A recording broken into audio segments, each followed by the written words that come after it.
So I'm reading through the transcript here of the last episode with Miles, a great founder, started Chroma, and he's, different episode because he didn't make it, right? His startup failed. He did not find product market fit. And the nice thing is, though, there were tons of lessons here. So the first observation that I thought was worth highlighting, I asked him at the beginning, I'm like, how did you come up with your idea? And he gives me an answer that's like, if you just listen to it, it is pretty rational. Like, it actually makes a lot of sense on the surface, but it's also completely wrong. And so what he says to me is, I've always believed that you should do what you're good at. The things that we were good at, and by the way, these founders, so Miles and his team, they were ex Skip the Dishes. Skip the Dishes is like Uber Eats, like DoorDash, right? So he says, the things that we were good at were operationally intense businesses that benefited from network effects and were geographically spread out, where you could launch cities, zones, and things like that. We started to put the two and two together, and compared like restaurants, couriers, and customers to landlords, property managers, and renters. So their idea was like, look, we're really good at these operationally intense businesses. We've been doing that for many years. We understand them. Where else can we apply that knowledge? Well, if you kind of compare this restaurant industry with those three kind of players, right? The restaurants, the couriers, and the customers, it's kind of analogous. It's a good analogy, right? To the landlord world. You got landlords, you got property managers, you got renters, three-sided network effects. So that's what I mean. Like, it kind of makes sense. Shouldn't you play to your strengths? Isn't that like one of these tenets that is always right? It's not. It's not. If you're trying to come up with ideas, it's actually a terrible way to start, because you're not. Here's the thing. Like, if you want to come up with a startup idea, you have to start with customer problems. It's literally the only way to do it. There's maybe one exception, which is like an Elon Musk or a Jeff Bezos that, spots the internet growing at 2,300% and thinks from first principles what he should build and decides to build an online bookstore, right? Or like Elon Musk with the price of batteries dropping and decides he wants to build electric cars. And he didn't start like with customer problems. He started with a breakthrough or a trend. But that's the exception. I mean, most of the time we're talking about scratching your own itch. We're talking about building 10x better products. We're talking about doing deep research in an industry by being an industry expert or something like that and uncovering unsolved problems. But almost all startups, if you look at how they started by solving some sort of customer problem. When you start with, this is what I'm really good at, this is what I like, and what should I do? You're just so unlikely to land on a true pain point, like a real pain point. You could get lucky, I guess, but it's certainly not a good strategy. And it didn't work for Miles at all. I frankly, I haven't seen it work. Let's put it that way. So again, like if you're thinking about how to come up with an idea, which by the way is critical. Like, people will say ideas are a dime a dozen. Just totally wrong. Like, coming up with a great idea that provides real value is extremely hard, and you should do it the right way. Doing it the right way means finding a way to uncover real customer problems. That's how you have to start.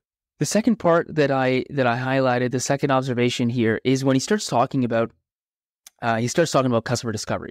And customer discovery, again, it's one of these buzzwords. I think anybody that started a startup, anybody that's like in that world has heard of customer discovery. They know they should do customer discovery, and almost everyone does it wrong. I can tell you, I did it wrong when I first did it. Miles here, like, he goes into detail about how wrong he did it.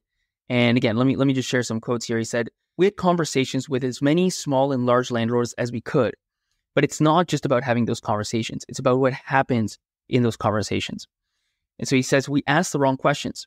We led people to where we wanted to hear. And he goes through actual pretty specific example where he says, he asked them like, okay, what are your pain points? And they start telling them, okay, well, we have this pain point, that pain point, that pain point. We use all these different softwares and they're all over the place.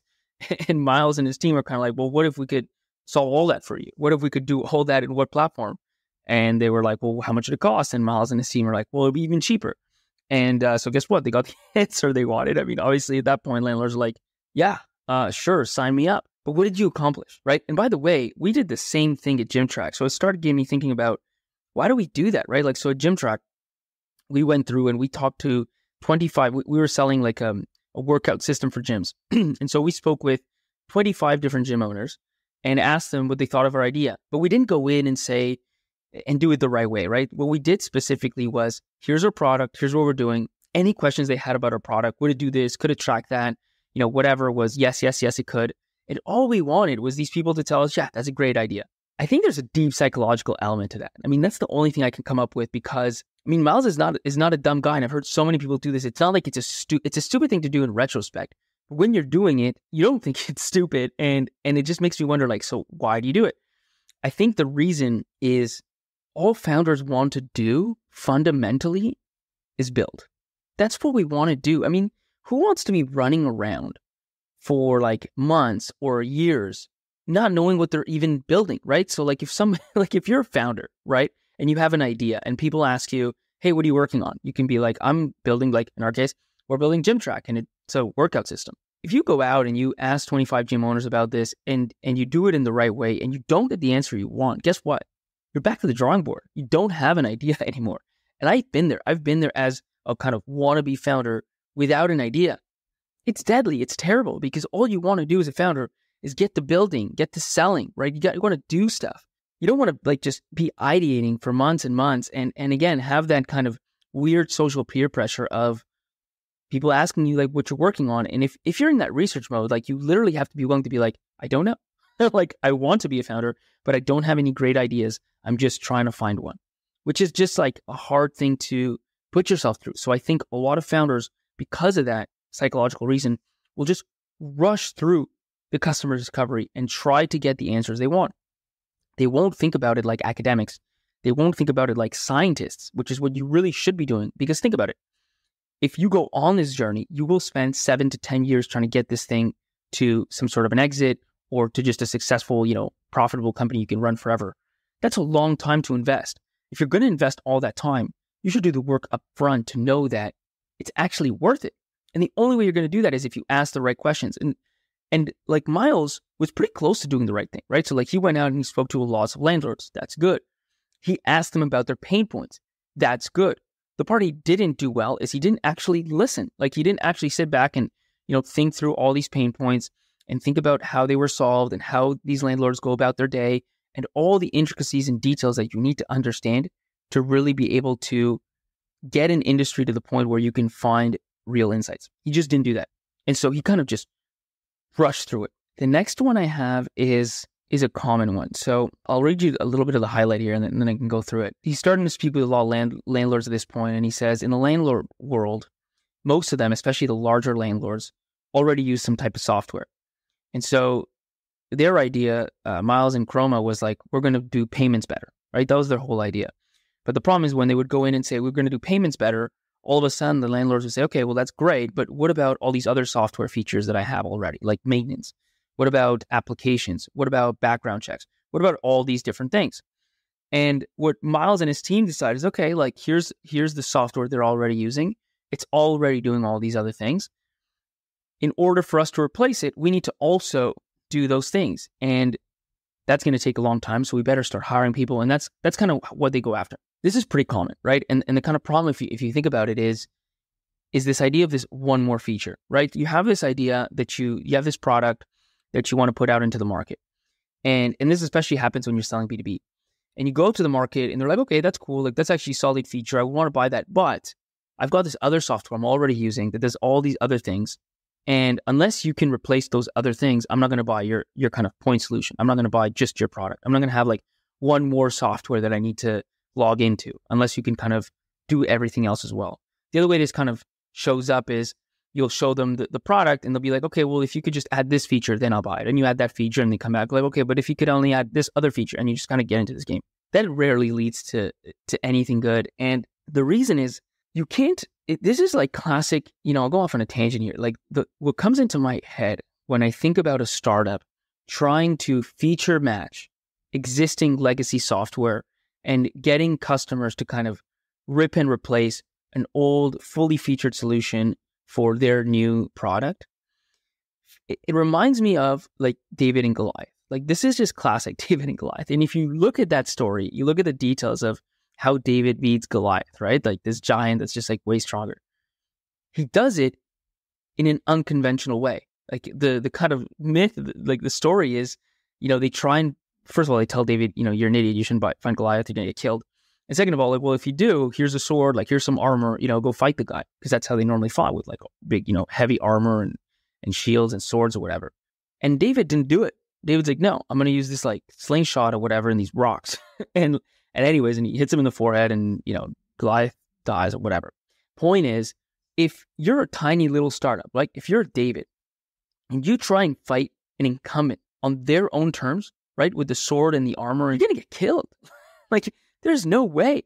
If you go up against status quo on status quo's terms, you will get crushed. You can't go to a large property manager that's already has a software solution that's been in market for a long time, that has all these employees, built, that's probably profitable or super well funded, that's already entrenched, and everybody in that property management company is used to using it, and say, okay, I'm going to just rebuild this whole thing and you're going to buy mine instead of that one, you're going to switch it.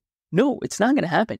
What you've got to do, because by the way, every single startup is going after status quo. And so if you're a startup and you're trying to beat status quo, you got to think like David. You've got to be like, what can I do that's unconventional? What can I do that's different to beat status quo? And usually that's by going at the weak part of status quo. So I've come up with these sort of examples before, but like specifically for something like Chroma, it might look like not going after the really large property managers, the ones that are perfectly serviced by these incumbent property management software platforms. It might be by going at like the single landlords that have one or two properties, the long tail of it. Or it might be by trying to understand deeply what the bigger landlords' problems actually are, the ones that are truly hair on fire, top of mind problems that are not solved by these property management software companies. What you can't do is say, okay, this is status quo. It's big landlords using big property management companies. I'm a tiny under-resourced startup. I'm going to rebuild the whole product and get them to switch. That'll never work. You have to find the weak part of status quo. You have to be like David and Goliath. You've got to fight. You've got to find how to fight on your own terms in some unconventional way. Oh, by the way, just as an aside, I asked him, how many people did you get to without any meaningful revenue? And he said he had 17 employees, not all full-time, but still. I'll tell you something. If you don't have like any meaningful revenue, and he even says this later on, like 5 people, that's it. Like 5 people, more than 5 people, if you don't have any real revenue, it's just 99% of the case of the times, it's not just waste in terms of like how much you're burned. Like that's not the biggest issue, because sometimes you can get grants, or you can, for whatever reason, be in a good financing environment and like, easily raise money. It's not about that. It's about the fact that if you don't have any meaningful revenue, you don't have any meaningful customer traction, you're guaranteed going to have to pivot hard, probably multiple times. You're going to have to be extremely adaptable. That's the key characteristic that wins before you have product market fit, certainly before you have any like real value proposition, is adaptability. It's flexibility. It's speed. And guess what? It's a lot easier to get 3, 4, 5 people to agree on something, to make quick decisions, to communicate with each other and iterate than it is to get 17 people swimming the same way. So when you have 17 people instead of 5, and you don't even have a real proven value proposition, you're doing yourself total disservice. Stay lean. Last one, which I thought was quite compelling. There's like this idea in startup land that you should never give up. And there's some truth to it. That's why these things become cliches. Relentlessness, perseverance, like they're kind of must-have qualities, because even the best startups will go through insanely, rocky days and the lowest of lows. And so if you're the type of person that gives up easily, you're not going to make it through the other side. Having said that, there's always a time and place to give up, because the reality is most of these startups fail. And so at some point, you and your team, just everybody involved, is probably better off saying, okay, this thing didn't work. Let's go off and do something else. And so I asked Miles, at some point you decided that it was time to kind of wind things down. What led to that? And by the way, he didn't run out of money. He still had cash. He could have kept going on for longer. His answer I thought was compelling. He said, when you dread getting up to work, it's probably time. And he says, look, like you're going to have hard times. There's going to be like weeks go by where you don't want to go to work because you're going through something particularly hard. That's fine. When you feel like you consistently just like aren't fully in it anymore, right? It's been weeks, it's been months, and you start having this feeling. And I remember this actually, my time at Gym Track, when I finally decided like, the jig was up, right? Like the thing wasn't going to work. It's time for me to do something else. It was exactly that. It was just like all of that passion I had, and it's not one day to the next, but you kind of realize it at some point. Like That passion you have is gone. You don't get as excited to go into work. You sometimes even, you dread going into work. And if you're a founder and you're feeling those things, and it's not just for like a few days, it's not just for a few weeks because you're going through some particularly challenging time, it's probably time to move on. And I think I'd be hard pressed to come up with a better signal that it's time to quit than what Miles said.